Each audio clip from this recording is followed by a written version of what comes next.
Sir आपसे सवाल है मेरा, अलॉटमेंट लेटर और रजिस्ट्री इंतकाल में क्या फ़र्क होता है? ये इसमें फ़र्क काफ़ी ज़्यादा होता है। देखिए, अलॉटमेंट लेटर आपको सोसाइटी देती है और रजिस्ट्री इंतकाल में आप प्रॉपर एक लैंड के खुद मालिक बन जाते हैं। अलॉटमेंट लेटर की कोई ख़ास कानूनी हैसियत नहीं होती, ये मैं आपको बता रहा हूँ।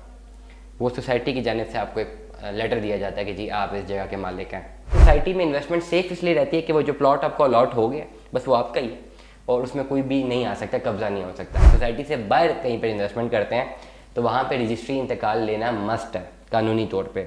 वहाँ पे कोई अलॉटमेंट लेटर आप ना लें।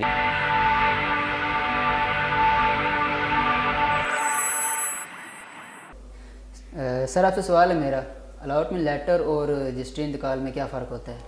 ये इसमें फ़र्क काफ़ी ज़्यादा होता है। देखिए, अलॉटमेंट लेटर आपको सोसाइटी देती है और रजिस्ट्री इंतकाल में आप प्रॉपर एक लैंड के खुद मालिक बन जाते हैं। इस डिफरेंस को समझना बहुत ज़्यादा ज़रूरी है। अलॉटमेंट लेटर की कोई ख़ास कानूनी हैसियत नहीं होती, ये मैं आपको बता रहा हूँ।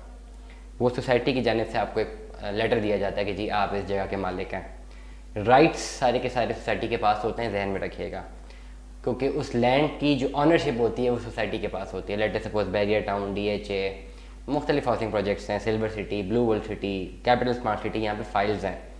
फाइल ये है कि आपको फाइल वो दे देते हैं और आपका अलॉटमेंट लेटर हो जाता है। अब लोगों की अरबों रुपये की प्रॉपर्टीज़ भी हैं, करोड़ों की प्रॉपर्टीज़ भी हैं उसी लेटर पे, और साला साल चलनी है। मतलब आज तक कोई ऐसा ये नहीं हुआ कि सोसाइटी ने कहा जी मैं अपना ये लेटर कैंसिल कर रही हूँ, बट उनके पास ये राइट होता है।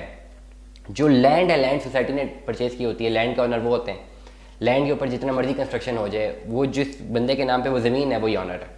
तो सोसाइटीज़ के नाम पे वो ज़मीन होती है। सोसाइटी में भी किसी एक बंदे के नाम पे वो ज़मीन नहीं होती, कॉर्पोरेट एक एंटिटी होती है। Let us suppose capital smart city है, तो कैपिटल स्मार्ट सिटी के नाम पे या फ्यूचर डेवलपमेंट होल्डिंग जो भी कंपनी का नेम है उसके नाम पे वो ज़मीन होती है, किसी फ़र्द वाहिद के नाम पे नहीं होती। फ़र्द वाहिद के नाम पे हो तो पूरी सोसाइटी बाद में बेच सकता है और बाद में उसके जो वारिसीन होते हैं, जो वारिस होते हैं, वो जो है क्लेम कर सकते हैं। इसलिए कॉर्पोरेट एंटिटी के नाम पे लैंड होती है और उनकी एक SOPs रूल्स एंड रेगुलेशंस होते हैं। कॉर्पोरेट बिजनेस ऐसे ही चलता है।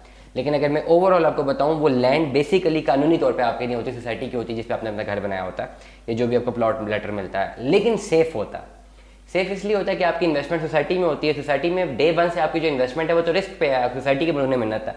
आपने 2 करोड़ का भी प्लॉट ले लिया, आपने 10 लाख डाउन पेमेंट किया, हर महीने आप 2 लाख किस्त भर रहे हैं, तो पैसे तो सोसाइटी के पास जा रहे हैं।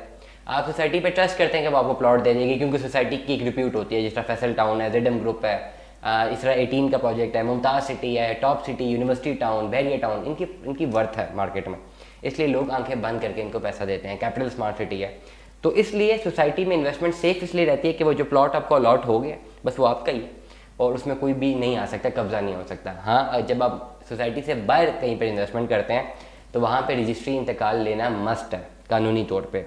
वहाँ पे कोई अलॉटमेंट लेटर आप ना लें, रजिस्ट्री प्रॉपर करवाएं जहाँ पे भी आप अपना कोई ज़मीन खरीदते हैं, क्योंकि उसको कोई लुक आफ्टर करने वाला नहीं होता उस लैंड को, वो आपने खुद ही उसको लुक आफ्टर करना है। लेकिन अगर आप ये सोचते हैं कि रजिस्ट्री या इंतकाल करा के भी फ्रॉड नहीं होता, ऐसा बिल्कुल भी नहीं है। अक्सर रजिस्ट्रियाँ आपको मिल जाती हैं, वो जगह किसी और की होती है जिसकी रजिस्ट्री आपको मिली होती है और लैंड कोई और दिखाया जाता है। अभी गुलशन कश्मीर में सबसे बड़ा स्कैम ये हुआ है कि लोगों को रजिस्ट्रियाँ दी हुई थी उन्होंने, और रजिस्ट्री जो है वो जब लोग गए वहाँ पे तो पता लगा वो लैंड ही उनकी नहीं, लैंड तो कहीं और की है। तो ये आपने सिनेरियो को समझना है। रजिस्ट्री इंतकाल या अलॉटमेंट लेटर, बड़ी सोसाइटी है डजेंट मैटर, अलॉटमेंट लेटर मिल जाए डजेंट मैटर, बैरियर टाउन के अलॉटमेंट लेटर मिल जाए, सबको ही मिले हुए है ना। अरबों रुपये की लैंड है, अरबों रुपये की प्रॉपर्टीज़ है, तो क्या आपको कोई 5 मरले का प्लॉट उन्होंने खा जाना? इतने बड़े बड़े कमर्शियल हैं, सबको अलॉटमेंट लेटर हैं। ज़्यादातर यहाँ पे रजिस्ट्री इंतकाल नहीं होता, DHAs में नहीं होता। बड़ी सोसाइटी की बात कर रहा हूँ, तो सोसाइटीज़ में अगर आपको अलॉटमेंट लेटर मिल रहा है, गो फॉर इट, इसमें कोई प्रॉब्लम नहीं है। हाँ, अगर बाहर अपनी रजिस्ट्री करवा रहे तो फिर रजिस्ट्री लाजमी करवाएं, ना सिर्फ रजिस्ट्री करवाएं बल्कि फ़ौरन से पहले कब्ज़ा लें और फिर पैसे दें। इससे पहले ये गलती मत कीजिएगा और प्रॉपर वेरीफाई कीजिएगा, क्योंकि बाहर जो है रजिस्ट्री इंतकाल में ज़्यादा फ्रॉड होने के चांसेस हैं।